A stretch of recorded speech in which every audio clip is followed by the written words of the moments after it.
King Charles made sure to read up on each and every public servant and emergency worker killed in the line of duty before they were honored with the new Elizabeth emblem during a moving ceremony at Windsor Castle. The King presented the first Elizabeth emblems this afternoon, a new honor that recognizes former firefighters, police officers, and other public servants who died in the line of duty, in an emotional ceremony at Windsor Castle. Charles, 76, held the special ceremony shortly after conducting an investiture ceremony and gave the award to the next of kin of the 38 people recognized for their sacrifice.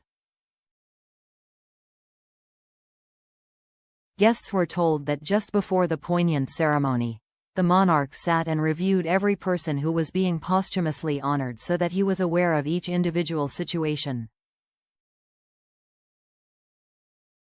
Among those honored were P.C. Andrew Harper, who was dragged to his death by a getaway car in 2019, and Rebecca Dykes, the only British diplomat killed in public service since records began.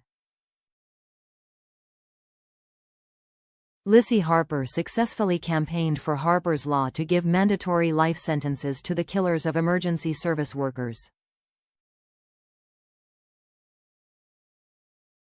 The Elizabeth emblem, named in honor of the late Queen Elizabeth II, was announced earlier this year. It is a silver oval that incorporates a rosemary wreath, a traditional symbol of remembrance, and the Tudor crown. It bears the inscription, "For a life given in service," and will have the name of the person it commemorates on the reverse. The King awarded the first batch of honors this morning, honoring 38 former public servants who died between 1948 and 2019, including 24 police officers, 12 firefighters, a nursing officer, and a diplomat. Charles arrived in the state dining room to the sound of a string quartet before making his way around the room and presenting emblems to 15 of the families gathered. He carefully lifted the awards off a crimson cushion held by Lieutenant Colonel Mike Vernon, Controller of the Lord Chamberlain's office, and chatted to the families before moving into the Crimson Room, which featured a large Christmas tree at its center, and the Green Room where the remaining families were gathered. Some received a scroll for wider members of the family, which had been personally signed by the King. Among the first recipients were Bryn Hughes and Paul Bone, whose daughters P.C. Fiona Bone and P.C. Nicola Hughes died in 2012 after responding to a hoax 999 call. The unarmed officers were shot and attacked with a grenade after being lured to the address by an offender wanted for murder.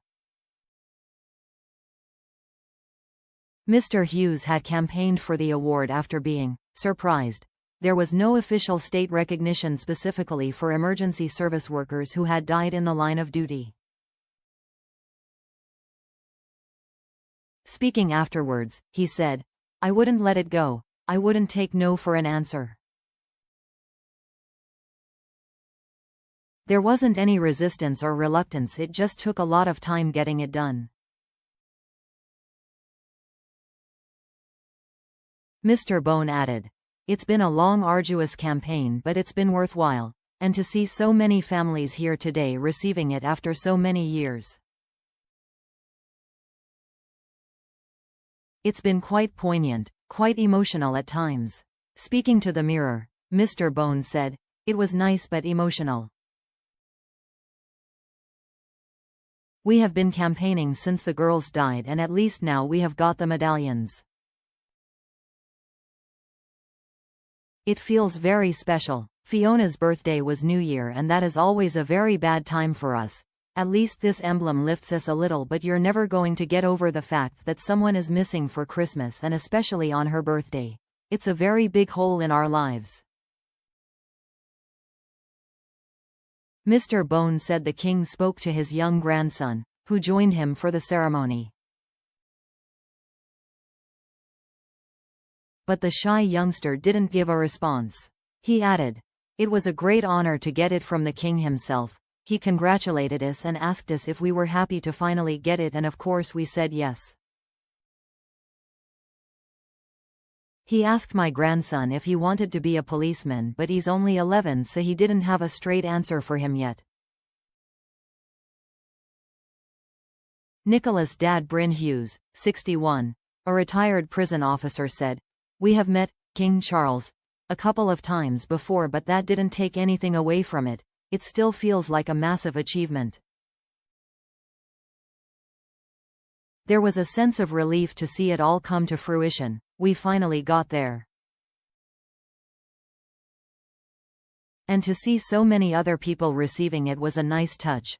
It was emotional because some of them were coming up and thanking us for the campaign work we have done.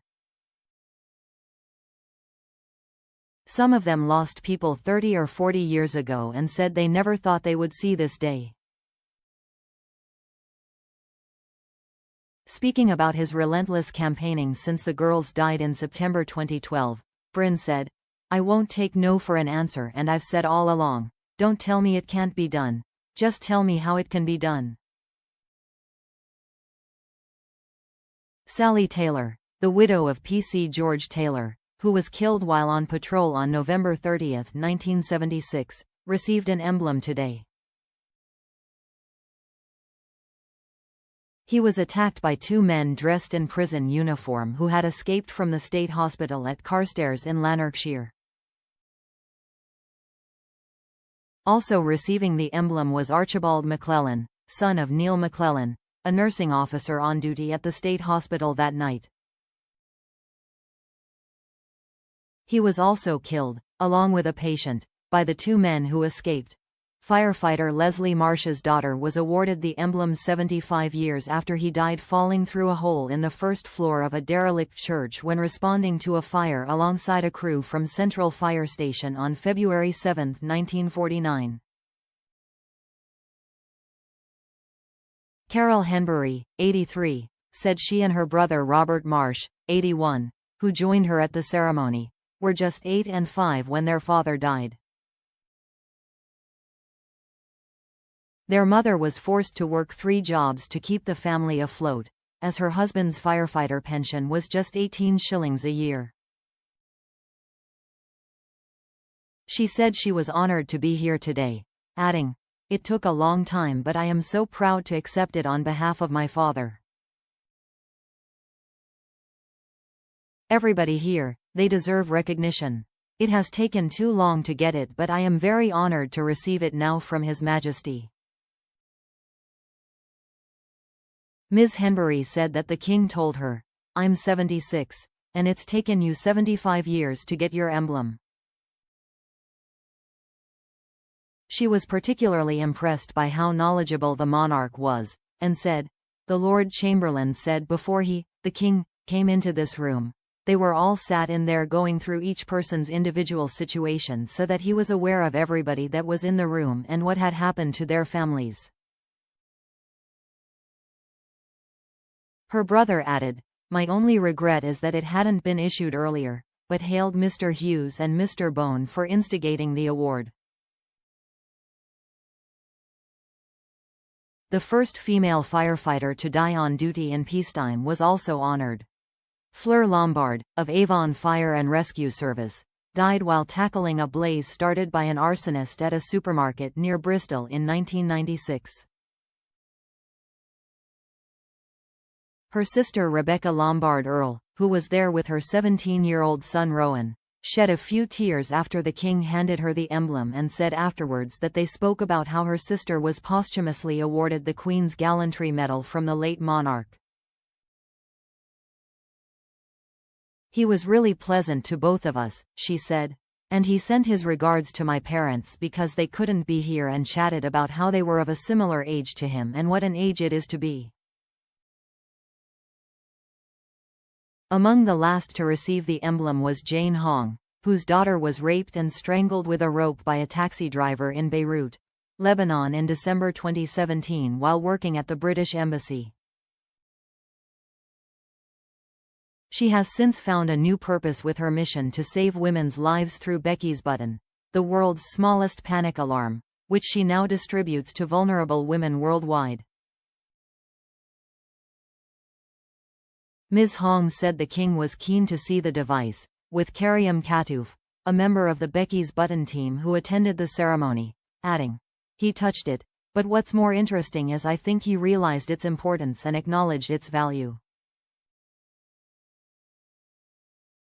Becky's mother added, "This recognition actually gives us an opportunity to raise the profile of Becky's Button. It is an honor and a recognition.